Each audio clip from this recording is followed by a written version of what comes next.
Mga kabunyog, mga kababayan, magandang araw po sa inyong lahat. Welcome po sa isa na namang episode ng ating special na talakayan dito po sa aking special na social media platform, Veritas YouTube channel. Kung hindi pa po kayo naka-subscribe, subscribe na po kayo sa channel nating ito. Kung hindi pa po kayo naka-follow, mayroon din po tayong Veritas Meta page, follow na po kayo. Dito po, special na topic ang mga dinidiscuss ko. Kaya ah, lagi niyo pong subaybayan. Araw-araw po. Ito, may nagkanulo kay Maduro kaya napakadali ng pagdukot dito. Yan yung parang ini-entertain ngayon na na posibilidad. Hmm? Pinag-uusapan yan ngayon. Laman ng mga kwentuhan, kahit ng mga mga seryosong mga analysts, experts, kasi um, napaka napaka ah napaka naman, nakapagtataka. Hmm, hindi ka panipaniwala. Ang daling napasok yung compound. Compound yun, hindi naman isang bahay lang yun. Saka ilang stories yun. Yung compound na yun, well secured. Hmm, sa loob lang ng 30 minutes natapos yung operation. Kinuha na si Maduro at yung asawa. Ha? Si Celia, ano ba yun? Yung asawa ni si Celia Flores, yung asawa ni Maduro. Within 30 minutes, ganun kabilis, ganun ka-precise. O siyempre, siyempre magaling kasi yung yung elite force ng US, yung Delta Force at saka yung technology, yung siyempre advanced ang teknolohiya ng Amerika eh. Ha? Kaya lang kahit pa sabihin mong advanced ang technology, kahit pa sabihin mong kahit pa sabihin mong well-trained yung elite force, yung na yon, Delta Force. Pero hindi ganun magiging ka-precise, kabilis, kadali, ang naging operation na yon kung walang nagturo. Hmm? Pinaniniwala ang may nagturo doon. Pwedeng isa sa mga bodyguards ni Maduro o isa sa mga staff. Kasi eksaktong-eksakto. Saan siya natulog ng gabi na yon? Ha? Ang daming rooms, ilang palapag yun eh. Hmm. Madaling araw.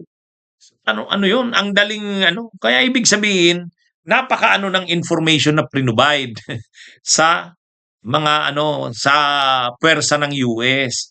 Kaya hindi pwedeng yun, hindi ganun kadali lang yun. Kung walang tao na nag-provide ng real time na information. Sa bagay, malamang pinag-aaralan na yan ng defense ng Venezuela. Pinag-aaralan na nila yan.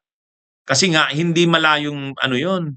Ang isa pa kasi napakalaki ng reward money kay Maduro. Ilang $1,000,000 yun, ilang pong milyon, parang 30 million yata yun o 50. Ganun kalaki yung reward money kay At siyempre ibibigay yun. Kung sino man ang nagbigay ng nag-tip ng information para madukot si Maduro, ibibigay yun. Ay talagang malaki ang posibilidad na corrupt yung isip ng ah, mga nakapaligid kay Maduro. Pero mayroon naman nagsasabi, yung Vice President si Delcy Rodriguez ang nag-betray sa kanya, ang nagkanulo sa kanya kasi alam ni Delcy Rodriguez, siya yung pagiging presidente kapag na-arrest na nakuha ng mga US authority si Maduro. Kaya ayon sa parang binitray ng Vice President niya. Pero mukhang hindi naman. Mukhang hindi naman. Ang record naman ni Delcy Rodriguez naman, loyal sa Chavismo, oh. Saka sa Bolivarian Revolution nila, loyal kasi yan, ang history ni Delcy Rodriguez ay napakatapat niya sa ideolohiya ng Chavismo. sila ni Maduro. Kaya hindi, malabo naman yun. Iniintriga lang. Pero yung ano, yung magkaroon ng ah, traidor, no? Kumbaga nag-betray, nagkanulo. Pwedeng sa staff o ano, mga bodyguards ni Maduro, pero yung vice president hindi. Kasi mayroon naman kasing nagsasabi ng mga media na pwedeng yung vice president kasi nga alam niya na wanted si Maduro. O, tapos pag nakuha si Maduro, papalit siya. O, ang patunay daw niyan, ngayon, nagko-cooperate na itong vice president na ito kay Trump. Hmm? Pumayag nga daw na mag-deliver ng 50 million ba yon na barrels ng ano? 50 million barrels ng langis. No? Pinagmalaki na yan ni Trump. Oh, pinagmalaki yan ni Trump. Kaya may mga nag-iisip na itong si Delcy Rodriguez ay dahil nakikipag-cooperate na sa administrasyon ni Trump, posibleng ito nga ang nagkaroon. Pero kulang personal na ano ko, hindi. Saka tingin ko naman, yung ganong mga concessions, ang tawag dun concessions, ibig sabihin, nag-warning din kasi si Trump na magsasagawa siya ng panibagong operation sa Venezuela kung hindi magko-cooperate ang interim government ni Delcy Rodriguez. Ayaw na rin ni Delcy Rodriguez bilang acting president, ayaw niya na rin na magkagulo pa ang Venezuela. Siyempre kung guguluhin ng US, kawawa ang Venezuela. Kaya ang tawag doon concession. Kumbaga, okay, pinagbigyan niya na. O sige, kung kailangan ng langis, mag-export tayo diyan. Para lang ano, at least ano na, maka-move forward na ang Venezuela. Kasi siyempre naapektuhan ng masyado ng tension na yan ng ginawa ng US. So bilang acting president, gusto ni Delcy Rodriguez, i-normalize na rin yung sitwasyon. Kaya hindi na siya nagiging masyadong confrontative kay Trump. Kaya lang yung ganung action niya, desisyon niya, tinitingnan ng iba na parang ano, parang pinagkanulo nito si Maduro eh. Para maging ano siya, acting president. Hmm? Tingin ko hindi naman.